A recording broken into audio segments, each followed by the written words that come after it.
This is Eagle Owl, and today we're gonna talk about AJ Brown insane workout. Yeah, man, the league is in trouble going into next season. Also, Saquon Barkley called the league soft. And lastly, the Jalen Hurts disrespect just doesn't stop. Chris Sims back on his BS, but let's get straight into it.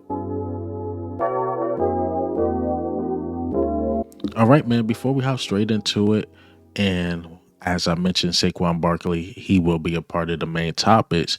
But there's something he talked about with Cooper DeJean and Reed Blankenship. They new podcast called Exciting Mites. And it was interesting because he talked about the Super Bowl team in general, and he believed it's a top five team of all time. All time. And let me play this clip. Hey, 2-6 out there. We should be good, man. I think it elevates everybody else. Right? Absolutely. I firmly believe when you look at our team that we had last year, and I know we're not looking too far into the past, but our team last year, I think we're a top five team of all time. And I tell my boys this all the time. Like, we started off 2-2, and we lost to Washington. Jalen got hurt that game. Yeah.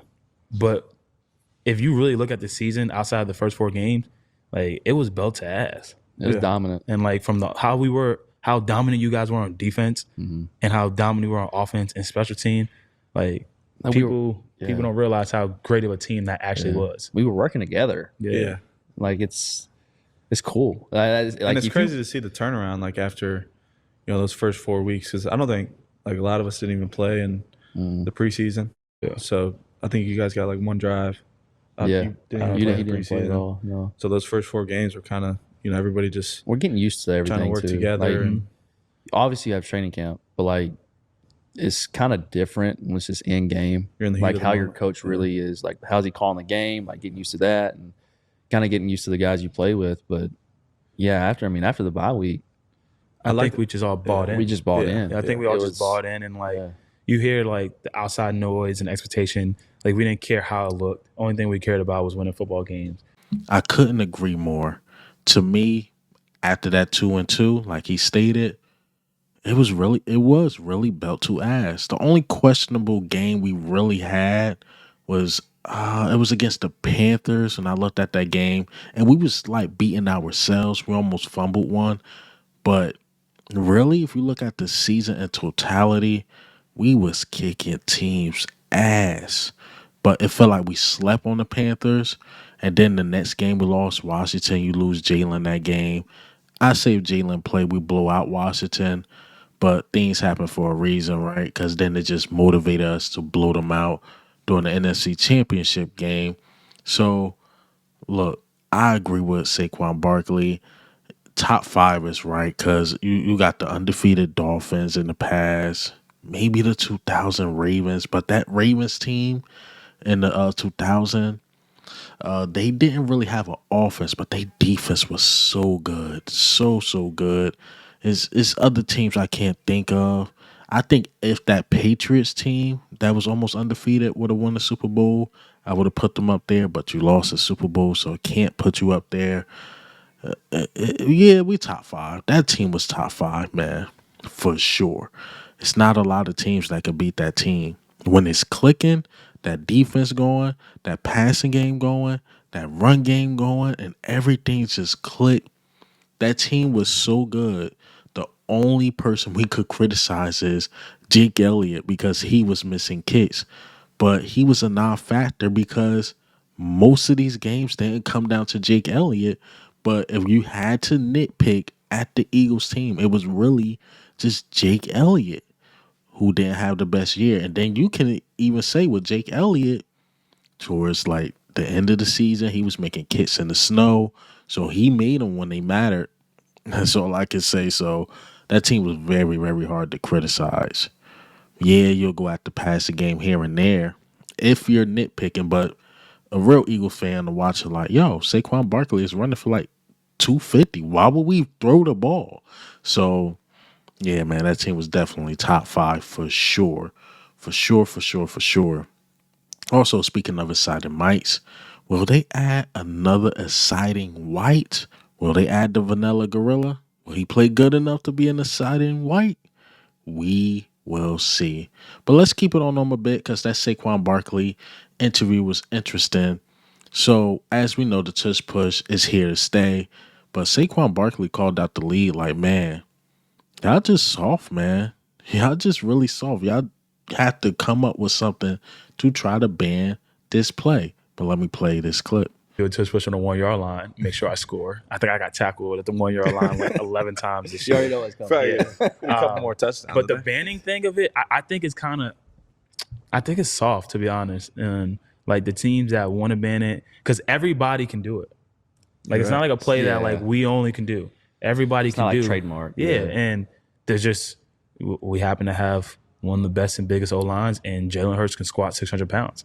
Like that's not our fault. Like Josh Allen is super big. They're not as successful as it. Lamar Jackson is one of the best running quarterbacks of all time. They're not as successful with it. So it's not something that like everyone can't do.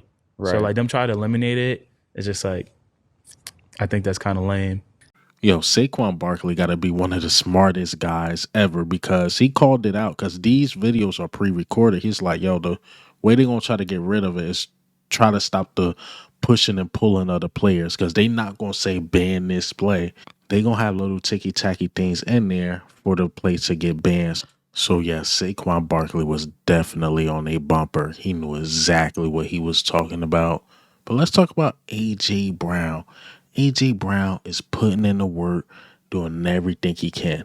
To me personally, A.J. Brown is on a generational run in this offseason. I mean, to talking to the kids in Chester, PA, to getting what it looked like his master's or even doctorate. Actually, it's Dr. Brown doing this thing in the school and he's still doing what we have to do in the NFL. But let me play this clip. Him doing some insane workouts. Everybody watching now. Come on, right there.